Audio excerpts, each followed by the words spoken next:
إن الحمد لله نحمده ونستعينه ونستغفره ونعوذ بالله من شرور أنفسنا وسيئات أعمالنا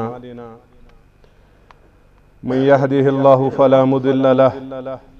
ومن يضلل فلا هادي له وأشهد أن لا إله إلا الله وحده لا شريك له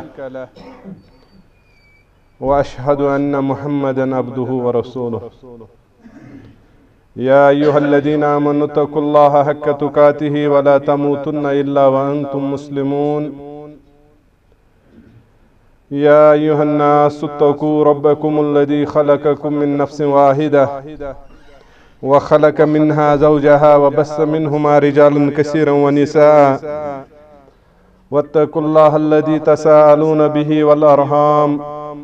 إن الله كان عليكم رقيبا يا أيها الذين آمنوا اتقوا الله وقولوا قولا سديدا إن الله وملائكته يصلون على النبي يا أيها الذين آمنوا صلوا عليه وسلموا تسليما اللهم صل على محمد وعلى آل محمد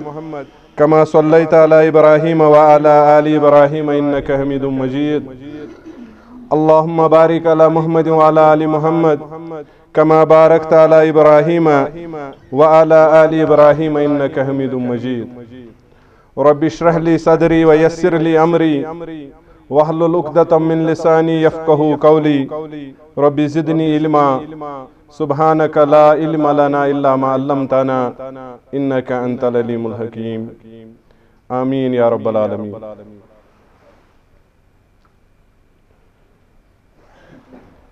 ہر مجلس اللہ کے حمد و ثنا سے شروع ہو، ہر مجلس میں اللہ تبارک و تعالیٰ کی بڑائی کا اظہار ہو، ہر مجلس میں اس کی عظمت کا بیان ہو، ہر مجلس میں اللہ تبارک و تعالیٰ کی یاد دہانی اور اس مجلس میں نبی رحمت صلی اللہ علیہ وآلہ وسلم پہ درود، یہ ہر مجلس کا حق ہے، ہر مجلس کا تقاضا ہے. اللہ تبارک و تعالیٰ کی حمد و ثنا، اللہ تبارک و تعالیٰ کی بڑائی کبریائی بیان کرنا مسلمانوں کے ذمے ہے. جس مجلس میں رب کائنات کی بڑائی بیان ہو اور نبی آخر الزمان صلی اللہ علیہ وآلہ وسلم پر درود ہو، وہی مجلس کل حضرت انسان کے لیے سود مند ہوگی. اللہ تبارک و تعالیٰ کے دربار میں اس کو اس وقت کے مصرف کا بھرپور صلہ ملے گا. نبی کریم صلی اللہ علیہ وسلم نے فرمایا ہے کہ جس مجلس میں اللہ تبارک و تعالیٰ کی حمد و ثنا نہ ہو، نبی رحمت پہ درود نہ ہو، کل آخرت میں اس مجلس کے لیے، مجلس بپا کرنے والوں کے لیے حسرت اور ندامت کے سوا کچھ نہیں ہوگا. لہذا ہر مجلس اللہ کے حمد و ثنا سے شروع ہو، یہی مسلمانوں کا شیوا ہونا چاہیے. مسلمانوں کے لیے اسی چیز میں کل آخرت کے لیے اجر ہے، اور جو ہی انسان یہ اجر سمیٹے گا تب اس کو معلوم ہوگا کہ کاش میری زندگی کا ہر لمحہ اس طرح اللہ کے حمد و ثنا، اللہ کی حمد و تعریف کرتے کرتے صرف ہو جاتا. مومنوں، مسلمانوں، اللہ تبارک و تعالی سورۃ النمل میں فرماتے ہیں امن خلق السماوات والارض وانزل لكم من السماء ماء فانبتنا به حدائق ذات بہیجہ۔ اے لوگو، ذرا اپنی آنکھوں کو کھولو، ذرا اس سوچنے والے دماغ سے کام لو۔ اللہ تبارک و تعالیٰ نے آپ کو اشرف المخلوقات میں سے بنایا ہے۔ آپ عظیم ترین مخلوق ہو کائنات کی، لیکن اس کی وجہ یہی ہے کہ انسان کو سوچنے کی، سمجھنے کی، تدبر کی، تفکر کی صلاحیت دی گئی ہے۔ یہی وجہ ہے کہ اس کے تمام اعضائے رئیسہ، کان ہیں، آنکھیں ہیں، دل ہے، قرآن مجید نے ان اعضاء کا نام لے کر کل آخرت میں ان کے بارے میں سوال کرنے کے متعلق ہمیں کہا ہے کہ ان کا جائز استعمال کیجئے، ان کا وہی استعمال کیجئے جو صحیح ہو، جس کی رہنمائی محمد الرسول اللہ صلی اللہ علیہ وسلم نے۔ یہی وجہ ہے آنکھوں کے بارے میں، ہمارے کانوں کے بارے میں، زبان اور دل کے بارے میں کل پوچھ گچھ ہونے والی ہے۔ ذرا تدبر کیجئے کہ کیا ہے کوئی اللہ کے سوا جس نے یہ چیزیں ہمیں عطا کی ہے۔ اسی طرح آپ دیکھتے ہیں کہ زمین میں چاروں طرف اللہ تبارک و تعالیٰ کی نعمتیں پھیلی ہوئی ہیں، اور اگر انسان ان نعمتوں کا شمار کرنے بیٹھے تو زندگی ختم ہوگی اور یہ نعمتیں شمار میں نہیں آئیں گی۔ قُلْ لَوْ كَانَ الْبَحْرُ مِدَادًا لِكَلِمَاتِ رَبِّي لَنَفِدَّ الْبَحْرُ قَبْلَ أَن تَنْفِدَ كَلِمَاتُ رَبِّي۔ دریا اگر سیاہی کے بدلے استعمال ہوں اور تمام شجر پیڑ لکھنے میں استعمال ہوں، قلم بنائے جائیں، تب بھی اللہ تبارک و تعالی کے انعامات کو، ان کے اکرام کو حضرت انسان نہیں لکھ پائے گا، ان کا شمار نہیں کر پائے گا۔ یہی وجہ ہے علامہ اقبال نے فرمایا کھول آنکھ زمین دیکھ، فلک دیکھ، فضا دیکھ، مشرق سے ابھرتے ہوئے سورج کو ذرا دیکھ۔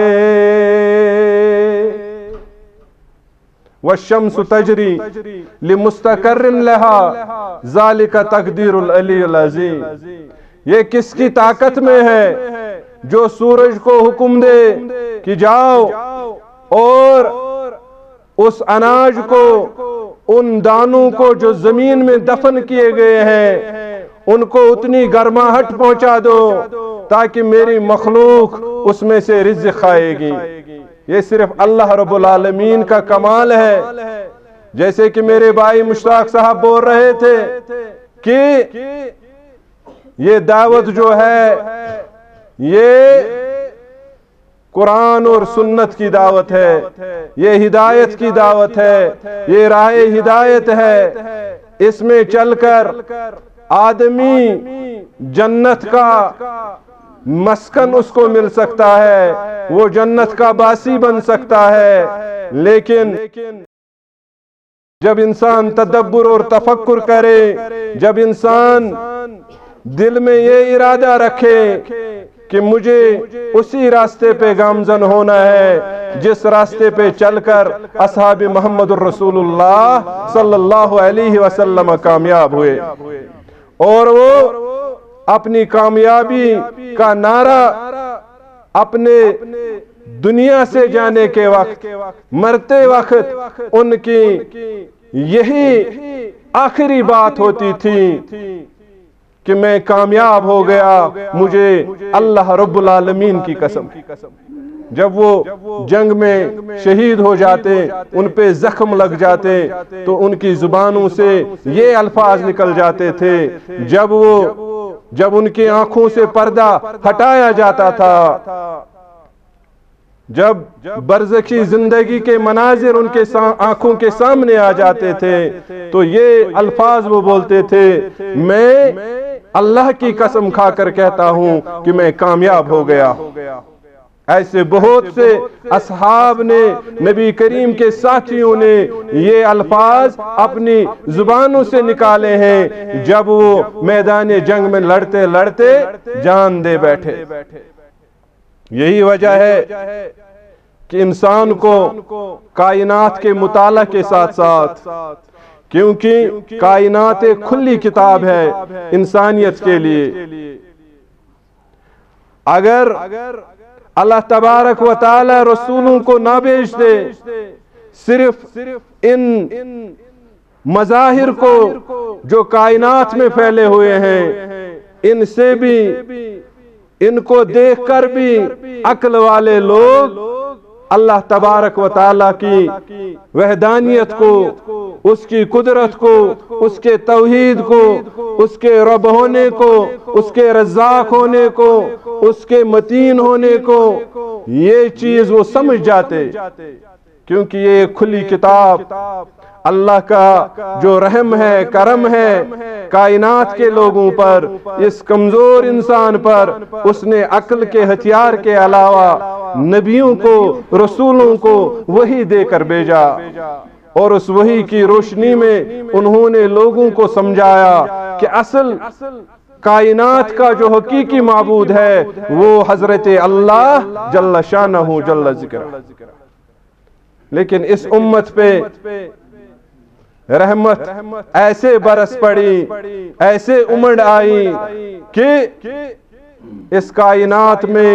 ہم وہ امت ہیں جن کے لیے انبیاء کے سردار محمد الرسول اللہ صلی اللہ علیہ وسلم کو مبعوث کیا گیا، اور ان کو وہ عظیم کتاب دی گئی جو قرآن عظیم ہے۔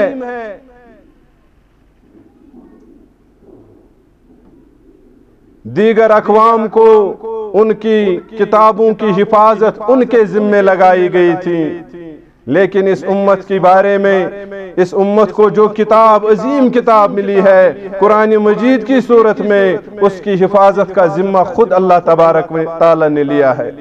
اِنَّا نَحْنُ نَزَّلْنَا الذِّكْرَ وَإِنَّا لَهُ لَحَافِظُونَ۔ اس میں اللہ تبارک و تعالی 3 مرتبہ فرماتے ہیں کہ ہم ہی ہیں جنہوں نے یہ کتاب نازل کی ہے اور اس کی حفاظت ہم ہی کریں گے۔ لہذا عقل والوں کے لیے علامہ اقبال نے فرمایا، کھول آنکھ زمین دیکھ، فلک دیکھ، فضا دیکھ، مشرق سے ابھرتے ہوئے سورج کو ذرا دیکھ، اس جلوے بے پردہ کو پردوں میں چھپا دیکھ، ایام جدائی کے ستم دیکھ، جفا دیکھ۔ آپ کو عقل کا ہتھیار دیا گیا ہے، لیکن عقل استعمال نہیں کر رہے ہو، اللہ کے دربار سے بھاگ رہے ہو، اور اس نبی سے آپ بے وفائی کر رہے ہو، اس دین سے آپ جدا ہو رہے ہو جو آپ کی دنیا سنوارنے کے لیے، جو آپ کی آخرت سنوارنے کے لیے اللہ نے نازل کی ہے تیرے تصرف میں یہ بادل، یہ گھٹائے، یہ گنبد افلاک، یہ خاموش فضائیں، یہ کوہ، یہ صحرائے سمندر، یہ ہوائیں، تھی پیش نظر کل تو فرشتوں کی ادائیں۔ اگر آپ کے ذہن میں آخرت کا، برزخ کا، قبر کا تصور موجود ہے، اگر آپ اس کے لیے ایک قدم اٹھا رہے ہو، اگر آپ اللہ کی طرف رجوع کر رہے ہو، آپ ایک قدم جا رہے ہو، تو نبی کریم صلی اللہ علیہ وسلم نے فرمایا اللہ آپ کی طرف 10 قدم آ رہا ہے۔ یہ انسان جو ہے ذوی العقول، اس میں عقل ہے، اور عقل جو سب سے اعلیٰ ہے وہ انسان کو بخشی گئی ہے تاکہ یہ کائنات کی اس کھلی کتاب کو پڑھ کر اپنے لیے ہدایت کا سامان ڈھونڈے۔ اس کے علاوہ جب اس کے پاس اللہ کی کتاب کا کوئی آیت، کوئی سورت پہنچائی جائے، نبی کریم صلی اللہ علیہ وسلم کی کوئی حدیث پہنچائی جائے، تو عقل کا تقاضا ہی ہے، فطرت کا تقاضا ہی ہے کہ ہم اس صادق المصدوق کی دعوت کو سر آنکھوں پہ تسلیم کر لیں۔ اگر نہیں کر رہے ہیں تو ہمیں سوچنا ہے کیا ہم وہی انسان ہیں جس کو کہا گیا ہے لَقَدْ خَلَقْنَا الْإِنسَانَ فِي أَحْسَنِ تَقْوِيمٍ۔ اگر یہ آیات دیکھ کر، اگر یہ نشانیاں دیکھ کر، اگر یہ احادیث جو اس کے سامنے علماء کرام بیان کر رہے ہیں یہ صحیح ہے اور اس میں کوئی شک کی گنجائش نہیں ہے، یہی وہ الفاظ ہیں۔ کیونکہ صحابہ کی یہ بھی کوالٹی ہے، وہ جو چیز مفہوماً جانتے تھے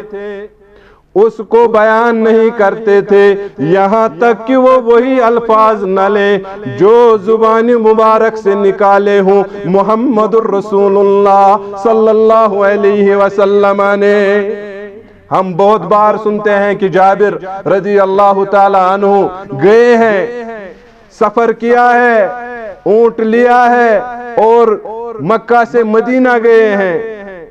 بہت دور کا سفر۔ جب وہاں اپنے اس محسن کے پاس پہنچتے ہیں،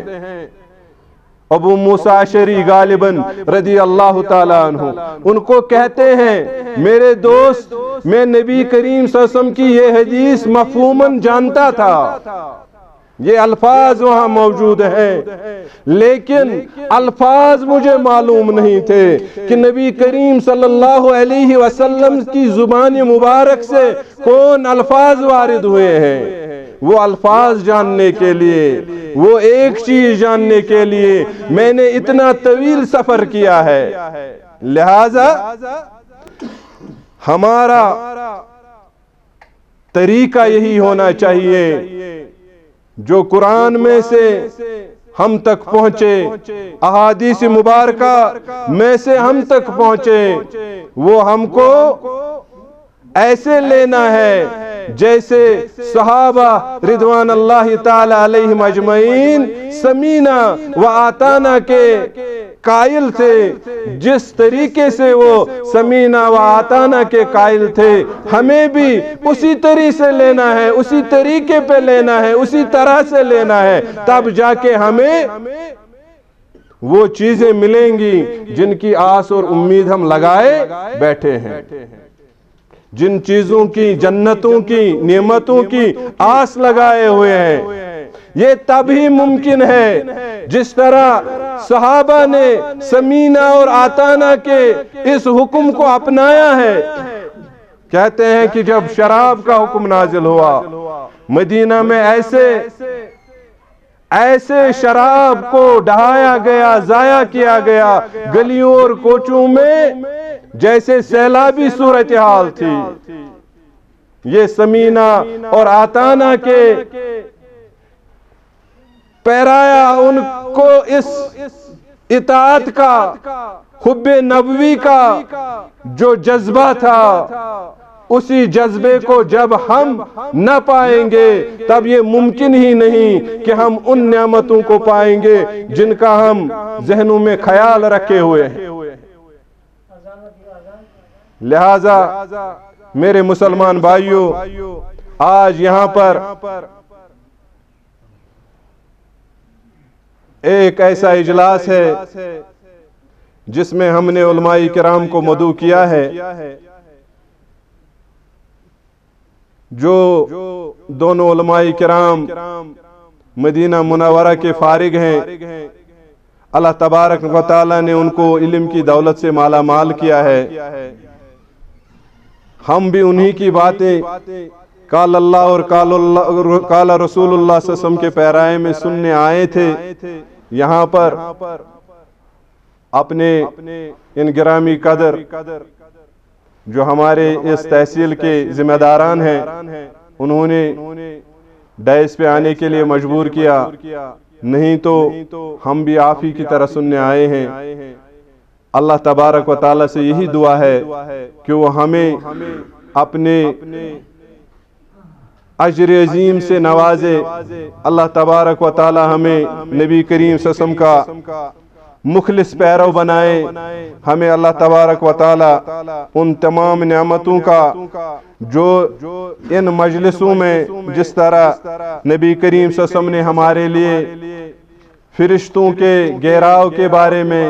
کہ وہ پر اس مجلس میں آتے ہیں اور رحمت ساتھ لے کر آتے ہیں۔ اگر کوئی بندہ ہے جو دور بیٹھا ہے،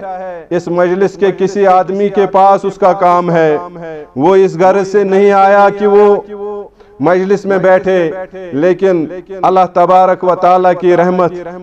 اس مجلس کو اتنے گہرے ہوئے ہوتی ہے، اس کی رحمت اتنے جوش میں ہوتی ہے کہ وہ بندہ جو اپنے کام سے بھی آیا ہے، مجلس میں بیٹھا ہے، اس کے گناہوں کو بھی معاف کرتا ہے۔ ہم اللہ تبارک و تعالی سے دعا کریں گے کہ وہ ہمارے گناہوں کو معاف کرے،